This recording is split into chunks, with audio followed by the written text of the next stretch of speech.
Yahobu, Bapak Ibu Pendeta, Sinenge, Majelis dan warga Gereja Amin, ini adalah channel YouTube Sinode Gereja Amin.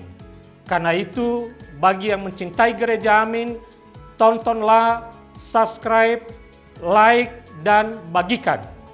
Gereja Amin yang tangguh, mandiri, dan peduli. Tuhan Yesus memberkati.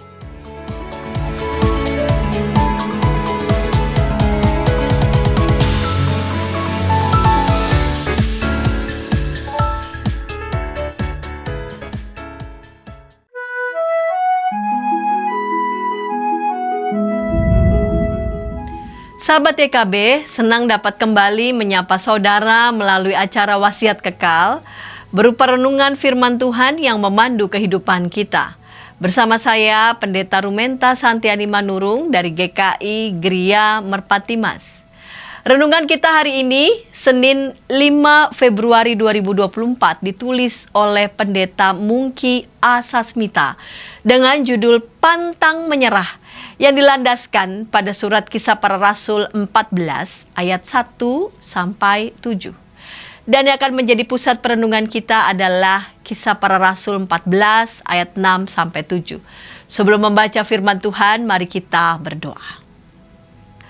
Bapa di surga, Bapa yang kami sembah di dalam Tuhan Yesus Kristus, mengawali hari yang baru ini, kami hendak bersama-sama merenungkan firman-Mu.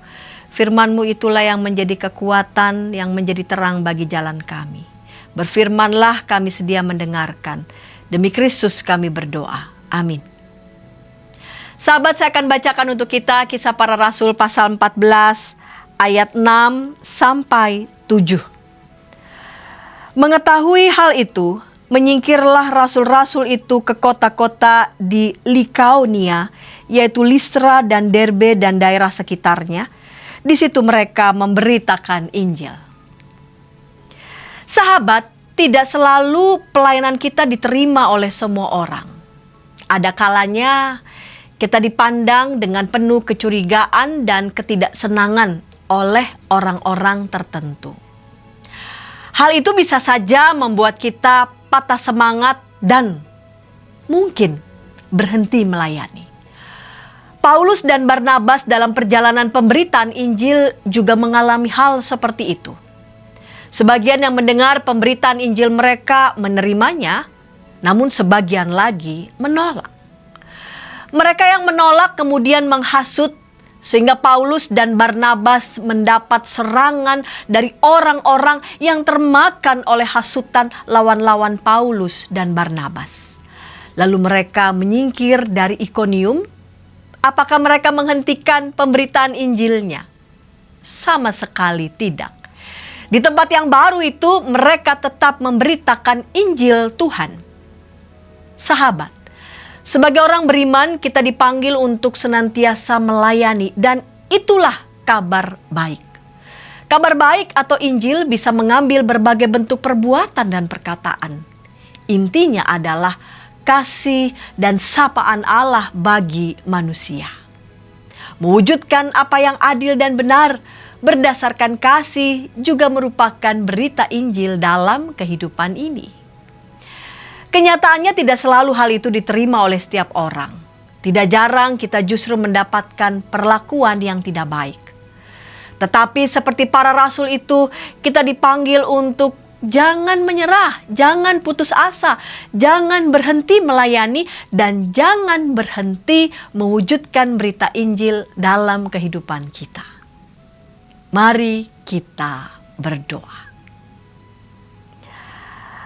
Bapa di surga, bisa saja kami mengalami kekecewaan atau mungkin dalam perjalanan pelayanan kami terasa ingin berhenti. Ketika kami mengalami ada orang yang merasa tidak nyaman, merasa tidak pas, atau bahkan menolak, biarlah kami memandang hanya kepada Kristus saja, yang sedemikian mengasihi manusia dan dunia ini. Betapapun mengalami berbagai macam hambatan, bahkan juga penolakan. Kami berdoa kepadamu ya Bapa, untuk setiap anak-anak Tuhan yang berkarya dalam memberitakan kabar baik dalam berbagai macam bentuk, baik itu melalui pemberitaan Injil, melalui gereja, maupun juga melalui pelayanan kesehatan, pendidikan, dimanapun mereka berada, termasuk juga melalui apa yang dilakukan oleh Yayasan Komunikasi Bersama. Tuhan berikan kekuatan, Tuhan berikan hikmat. Bahkan juga bagi anak-anak Tuhan di tempat-tempat yang tidak mudah, di pulau-pulau terluar Indonesia ataupun tempat-tempat lain yang mengalami berbagai macam hambatan. Damai Tuhan menyertai dan Tuhan boleh utus setiap anak-anak Tuhan untuk boleh menopang sehingga pelayanan pemberitaan Injil, pelayanan pekabaran kabar baik itu boleh makin hari makin luas disebarkan dan nama Tuhan boleh dipermuliakan. Terima kasih Bapa, dalam Kristus kami berdoa. Amin. Sahabat, demikian renungan kita hari ini. Jangan lupa subscribe, like, dan bagikan kepada sebanyak mungkin orang. Tuhan memberkati.